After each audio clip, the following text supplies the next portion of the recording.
Friends first of all ரொம்ப நன்றி நம்ம சேனலை சப்போர்ட் பண்ணுற ஒவ்வொரு நண்பர்களுக்கும். ஸோ நாளை மார்க்கெட்டுக்கான ஒரு வியூவை பார்த்துடலாம். ஸோ ஃபஸ்ட்டு இன்றைக்கி மார்க்கெட்டு நல்ல ஒரு டவுன் அப்படின்னு தான் சொல்லணும். ஸோ எஸ் அஃப்கோர்ஸ் அந்த புது வைரஸ் வந்து இந்தியாவிலையும் தென்பட்டிருக்கு அப்படின்ற மாதிரி ஒரு நியூஸு. ஸோ அந்த நியூஸ்னால் மார்க்கெட் வந்து பார்த்திங்கன்னா நல்லா சூப்பராகவே வந்து இறங்குச்சு அப்படின்ற மாதிரி சொல்லலாம். அண்ட் நேற்றே சொல்லியிருந்தேன் 300 பாயிண்ட் ஸ்ட்ராடல் ப்ரீமியம் அப்படின்னா ஈஸியாக 300 பாயிண்ட் வரை போகலான்னு சொல்லியிருந்தேன். இன்றைக்கி கூடவே வந்து பார்த்திங்கன்னா கிட்டத்தட்ட ஒரு 15.5% மேலே இந்தியா விக்ஸ் வேறு ஹையாக இருக்குது. ஸோ இது வந்து இன்னும் வந்து பயத்தை வந்து கூட்டி மார்க்கெட்டை வந்து இறக்கிட்டு இருக்கு.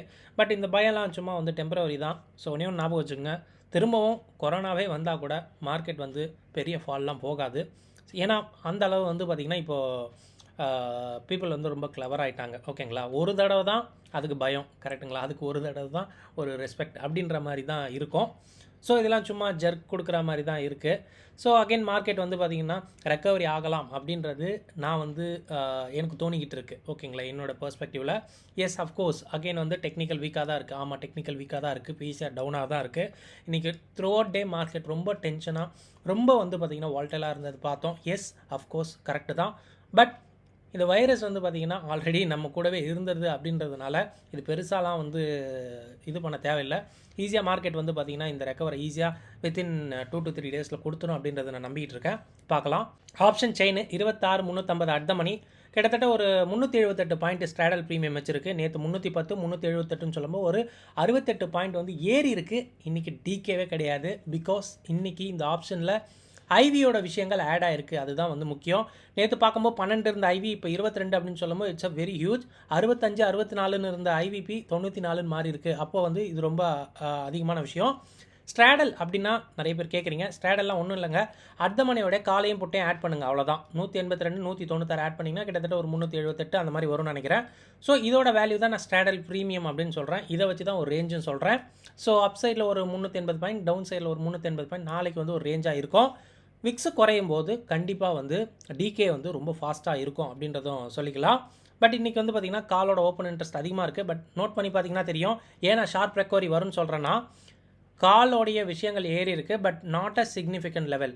23,700 23,800 23,900 ரொம்பலாம் கிடையாது. 24,000 மட்டும் 93 லட்சம் இருக்குது அப்படின்னா கண்டிப்பாக இந்த எக்ஸ்பைரி 24,000 கீழே தான் இருக்கும் அப்படின்ற மாதிரி நினைக்கிறாங்க அப்படின்றது மட்டும் நம்ம தெரிஞ்சுக்கலாம். அண்ட் 24,500 எங்கேயுமே ஷேட் இருக்குது. 24,300 கொஞ்சம் வந்து அடிஷன்ஸ் இருக்குது. அதை விட்டு 23,000 வந்து நல்லாவே ஒரு அடிஷன் இருக்குது அப்படின்ற மாதிரி பார்க்கலாம். ஸோ எஸ், சேஞ்ச் இன் ஒயை பார்க்கும்போது கண்டிப்பாக புட் அன்வைண்டிங் இருக்குது, நல்லாவே இருக்குது அப்படி தான் நம்ம சொல்லி. ஏன்னா பிசிஆர் நேற்று 0.8லேருந்து 0.6ன்னு மாறினது ரொம்ப வந்து பார்த்திங்கன்னா ஆக்சுவலாக வந்து மார்க்கெட் வந்து ஓரளவு ஒரு ஒரு வால்டைல் கொடுத்துட்டு மேலே போயிருக்கணும். பட் வந்து கொடுக்கல. ஏன்னா நியூஸ் வந்து ரொம்ப இன்டென்ஸாக இருந்ததுனால கண்டிப்பாக வந்து புட் செல்லர்ஸ்லாம் வெளியே வந்திருக்காங்க அப்படின்ற மாதிரி பார்க்குறேன். எஸ், அக்ராஸ் வந்து பார்த்திங்கன்னா காலோட கை தான் ஓங்கி இருக்குது. புட்டு வந்து பார்த்திங்கன்னா ரொம்ப பெருசாலாம் இல்லை. பட் பார்க்கலாம், ஒரு ஏதாவது சேஞ்சஸ் மார்க்கெட்டில் ஷார்ப் ரெக்கவரி வரும்போது இந்த கோடுலாம் அளிக்கப்படும் அப்படின்றது மட்டும் தெரிஞ்சுக்கலாம். இது வந்து ஃப்ரைடேயோடைய எஃப்ஐடிஏ ஆக்டிவிட்டி தான். ஸோ இன்னையோட விஷயங்கள் இன்றைக்கி 7:30 மணிக்கு மேலே வரும். செக் பண்ணுங்கள். கண்டிப்பாக எஃப்ஐயோட இண்டெக்ஸ் ஆப்ஷனும் எஃப்ஐ இண்டெக்ஸ் ஃபியூச்சர்ஸும் விஷயங்கள் மாறுற பட்சத்தில், அதிகமாக வர பட்சத்தில் மார்க்கெட் அதுக்கேற்ற மாதிரி ஒரு வால்டலாக இருக்கும் அப்படின்றது மட்டும் நினச்சிக்கோங்க. எஸ், நம்ம போகிற வீடியோ கண்டிப்பாக உங்களுக்கு ரொம்ப ஹெல்ப்ஃபுல்லாக இருக்கும்னு நினைக்கிறேன். அப்படி ஹெல்ப்ஃபுல்லாக அந்த வீடியோ லைக் பண்ணிட்டு பாருங்கள். நம்ம வீடியோ போடுறது கண்டிப்பாக நம்ம வீடியோவை ரிட்டன் வியூவர்ஸ் பார்க்குறவங்க, ரிப்பீட்டடாக பார்க்குறவங்க, ப்ளஸ் கூடவே சப்போர்ட் பண்ணுறவங்க, லைக் பண்ணுறவங்க, கமெண்ட்ஸ் பண்ணுறவங்க மட்டும்தான் நம்ம வந்து வீடியோ போட்டுட்ருக்கோம். ஸோ கண்டிப்பாக நீங்கள் சப்போர்ட் கொடுங்க.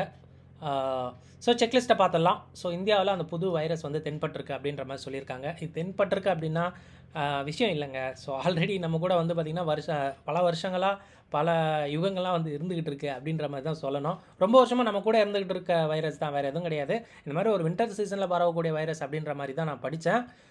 இதுக்கே மார்க்கெட் வந்து இறங்கியிருக்கு. அப்படிலாம் கிடையாது. ஷார்ப் ரெக்கவரி வரும் அப்படின்றது வந்து எனக்குள்ளே தோணிக்கிட்டு இருக்குது.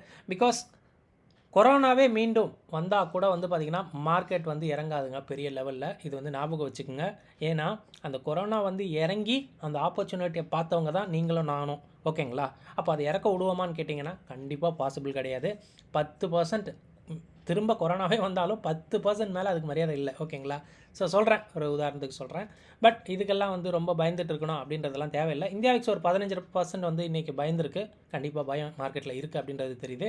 ஐவியோட ரேஞ்சு கண்டிப்பாக வந்து வால்டைலாக தான் இருக்கும் அப்படின்ற மாதிரி இருக்குது. ஸ்ட்ராடல் பாயிண்ட்டு ஒரு 370 380 பாயிண்ட்டுக்குள்ளே வச்சுருக்கு நிஃப்டி இது. ஸோ இட்ஸ் ஹியூஜ் அப்படின்னு சொல்லலாம். நாளைக்கே 400 பாயிண்ட் மேலே ஏறினாலும், இன்னும் நாளைக்கே 400 பாயிண்ட் கீழே இறங்கினாலும் சொல்கிறதுக்கு இல்லை. அதுதான் இந்த ஸ்ட்ராடல் பாயிண்ட் சொல்லுது. அண்ட் டெக்னிக்கல்ஸை பொறுத்த மட்டுக்கு கண்டிப்பாக இன்றைக்கி ஒரு நல்ல ஒரு ஃபால் அப்படின்ற மாதிரி தான் சொல்லணும். பேங்க் நிஃப்டி ஒரு வருத்தத்தக்க விஷயம், 50K கீழே ரொம்ப நாள் கழித்து இறங்கியிருக்கு, அதாவது க்ளோஸ் முடிச்சிருக்கு அப்படின்னு நம்ம பார்த்துருக்கோம். ஸோ இது எப்படி பார்க்குறதுன்னு தெரியல. கண்டிப்பாக ஒரு நெகட்டிவ் சைன் அப்படின்ற மாதிரி தான் எனக்கு தெரியுது. ஃபியூச்சர் அஸ் ஸ்பாட்டில் எதுவும் பெருசாலாம் விஷயம் இல்லை. ஏன்னா மார்க்கெட் இறங்கியிருக்கு, நல்லாவே வந்து பிட்டன் ஆயிருக்கு அப்படின்றதுனால 113 ப்ரீமியம்லாம் ஒன்றும் இல்லைங்க. இன்னுமே வந்து மார்க்கெட்டில் ஒரு 24 நாள் இருக்குல்ல. ஸோ கண்டிப்பாக வந்து ஒரு மூவ் இருக்கும், ஷார்ட் மூவ் இருக்கும் அப்படின்றது வந்து தெரியுது. ரொம்ப பெரிய ஷார்ட் இருக்கா அப்படின்றது வந்து எனக்கு ஃபியூச்சர் வெர்சஸ் ஸ்பாட்டில் எனக்கு தெரியலை. பட் ஃபியூச்சரில் பார்க்கும்போது நல்லாவே தெரியுது. எஸ் அஃப்கோர்ஸ் புட் செல்லர் வந்து வெளியே போயிருக்காங்க, கால் செல்லர் வந்து அதிகமாக இருக்காங்க. அதுதான் வந்து இந்த பிசிஆரில் நான் பார்க்குறேன். அப்படியும் வந்து கால் செல்லர் வந்து ரொம்ப கிட்டக்க இல்லை, ரொம்ப தூரமாக தான் இருக்காங்க. They are very clever. Because market எப்போ வேணால் வந்து இந்த டெட் கேட் ஜம்பா அதெல்லாம் சொல்லுவாங்கள்ல, அந்த மாதிரி நடக்கலாம் வாய்ப்பு ரொம்பவே அதிகம். ஸோ யூஎஸ் ஃபியூச்சர் அப்பா இருக்குது. யூரோப் வந்து நல்லாவே இப்போ அப்பில் இருக்குது, இப்போக்கி ரொம்பவே க்ரீனில் இருக்குதுன்னு சொல்லலாம்.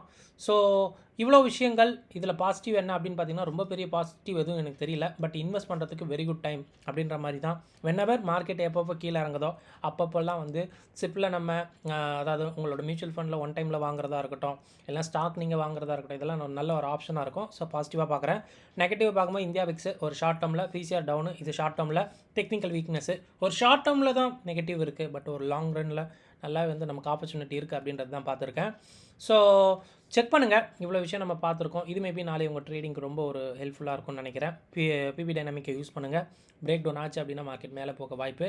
ஸோ இல்லைனா அங்கேயே ரவுண்ட் அடிக்க கூட வாய்ப்பு. பட் இவ்வளோ விக்ஸ் வச்சுக்கிட்டு ரவுண்ட் அடிக்குமான்னு கேட்டிங்கன்னா கிடையாது. ஒரு வேகமாக ஒரு மூவ் வந்து அட்லீஸ்ட் ரேஞ்சு இருக்குது அப்படின்னா கூட வேகமாக ஒரு கேண்டலில் 30-40 பாயிண்ட் வேகமாக மேலே கீழே ஏறி இறங்கி ஒரு ஆட்டம் போடும் அப்படின்றது தான் நான் நினைக்கிறேன். ஸோ ஒன்று இந்த மாதிரி ஒரு சைடு வந்து டேரெக்ஷன் ஓடிட்டோம், இல்லை அப்படின்னா வந்து ரேஞ்சில் ரொம்ப வேகமாக நம்ம நினச்சி பார்க்க முடியாத அளவுக்கு ஒரு மூமெண்ட் கொடுத்து நம்மளை சாவடிக்கும். இது வந்து இந்த மாதிரி ஒரு விக்ஸில் நடக்க வாய்ப்பு ரொம்ப ரொம்ப அதிகம். ஸோ செக் பண்ணுங்கள். இந்த விஷயங்கள் நாளை உங்கள் ட்ரேடிங் ரொம்ப ஹெல்ப்ஃபுல்லாக இருக்கும். இந்த வீடியோ பார்த்ததுக்கு ரொம்ப நன்றி. தேங்க்யூ. ஜெய்ஹிந்த்.